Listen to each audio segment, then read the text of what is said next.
Have you ever wondered how the mighty T-Rex managed to overcome the colossal drop-off in Jurassic Park? This scene has been debated for decades with no real clear explanation. Well, that is until today, so get yourselves ready because there is no expense spared. So how did this massive dinosaur get out of his enclosure, despite the fact that they visually show a massive drop-off scene just a few minutes later? Many people have tried to explain this in their own ways, but there are actually canon resources and explanations out there. Although it is in the movie, it does an extremely poor job of trying to explain this to the viewer. So with all that being said, let's actually look at the movie first before we go into all the other source material. So we're first introduced to the T-Rex pen by the legendary Robert Muldoon, who says, "Quiet, all of you. I'm approaching the tyrannosaur paddock." It then pans to a scene of the cars where we see the legendary T-Rex pen, we see all the foliage and the hills in the background. We're then introduced to the goat scene where we see the goat come up, and again all foliage in the front of the T-Rex pen. But if you actually look closely, you see a visible dip in the T-Rex fence, as if it was heading downwards. Remember this because it's very important later on. Now we all know what happens next. The T-Rex eats the goat, and then the T-Rex puts its arm on the electric fence, confirming that the electric fence is indeed off. We then have the legendary T-Rex escape scene where she attacks the fence, roars out triumphantly, and proceeds to terrorize Dr. Alan Grant, the kids, everyone else in between. Now, everyone loves to talk about this scene and point out that how she escapes doesn't make any sense. Because as we all know, the T-Rex attacks Tim's and Lex's car, eventually destroying it and then pushing it off this huge drop-off where we see it crashing down into the trees below, which was seemingly where the T-Rex actually escaped from just a few moments prior. And further to this huge drop-off can be seen in its entirety on the scene where Alan Grant has Lex on his back and is swinging from side to side because the car's coming down. This leads many people to ask the question, 1, where did this moat come from? And 2, how the hell did the T-Rex escape its enclosure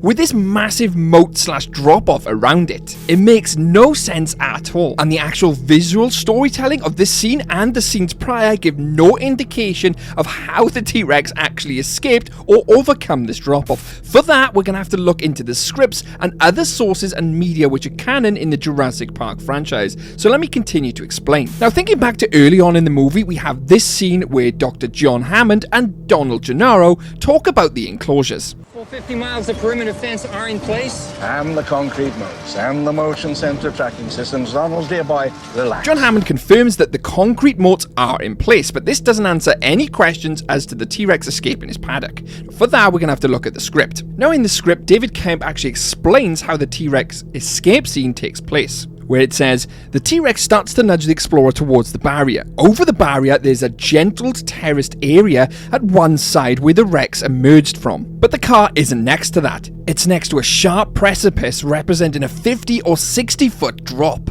And thinking back to what we said earlier about the concrete moats, this actually represents one of those concrete moats. And what we just read supports this in the script, but the visual element to this doesn't really give us that interpretation or clues. And in fact, it actually leaves us feeling more confused than ever rewatching that scene. Even if we went back and looked for this in the scene, we wouldn't see it. But luckily for us, we actually have some information from the script and the designers of the Jurassic Park set, which will help us put us in the mindset of what we see on screen. What you can actually see now is the drawings by Phil Tippett, which shows us basically a map of what the scene would have looked like. These drawings basically show us that the T-Rex has got to walk up a large hill to go and eat the goat. And this is how the guests in the cars would then see the T-Rex eat and bring the T-Rex to the front of the fence, much like they do with lions and tigers, etc. in the zoo. They put their feeding areas right close to the glass so the guests can get a good look at them. This would have been the case with the T-Rex. And on this map, to the left, you can clearly see the moat, and the car is to the right of that moat. Later on, we see that the car gets flipped and gets pushed further to the left,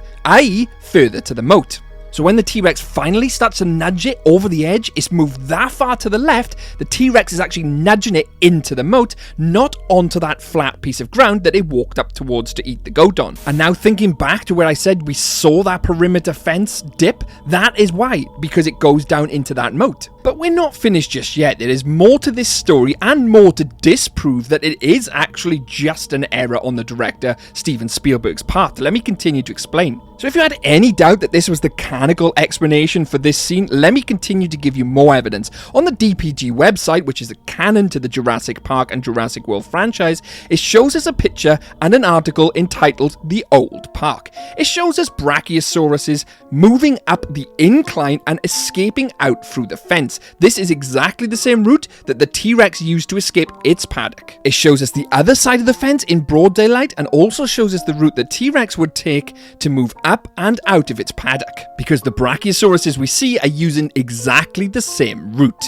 This also makes perfect sense as to how Ellie and Muldoon got down to the second car after they discover it so quickly. They just simply walked down the hill. But it does leave a lot of other questions, such as how is there foliage to the left clearly visible, which looks like it's in the front towards the drop-off, because surely there'd be a massive gap. No tops of the trees, nothing. And if there was a huge ramp just simply going back up, why didn't Dr. Grant, Lex and Tim take that back up to go on the road? I can understand why Dr. Grant and Lex and Tim wouldn't take it. They potentially wouldn't know about it or wouldn't want to go back up for fear of running into the T-Rex again. That makes sense in my eyes. Further to this, in the scene where Alan Grant is on the wall, you can clearly see that where there should have been a ramp to his left-hand side, there was none. And it's not as if it's just a short distance away. You can clearly see quite far into the distance. It's simply not there. So despite the fact that the canon explanation is that there was a walkway and the moat was the other side, the screenplay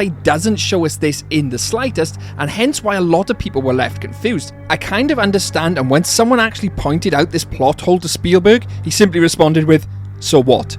And I kind of agree. We've got a canon explanation. It should have been there. It makes sense with everything else we've just said. We just didn't get a good representation of that in the screen. Now, I'm not saying it makes logical sense, but that is actually what happens in the film, planned out in the script, planned out in the diagram/map, and confirmed on the DPG website. But in any case, we have solved how the T-Rex actually overcome that massive drop-off and escaped its enclosure. But I'm interested to know whether you knew this information or even picked up on it even in the film. And did you actually know there was going to be a Jurassic Park 4? And the real reason why the Indominus Rex actually killed his sibling? If you want to know the answer to them questions, I've got the videos all on my channel. Go and check them out now. As well as a huge Jurassic Park iceberg, over 40 minutes long, nearly 200 facts. If you want to know everything about Jurassic Park, it's got it all in this iceberg. I also have a Godzilla one as well, so if you want to check that out, feel free. I'd like to give a massive shout out to my YouTube members who are on screen now. Thanks for supporting the videos, guys. I couldn't do it without you.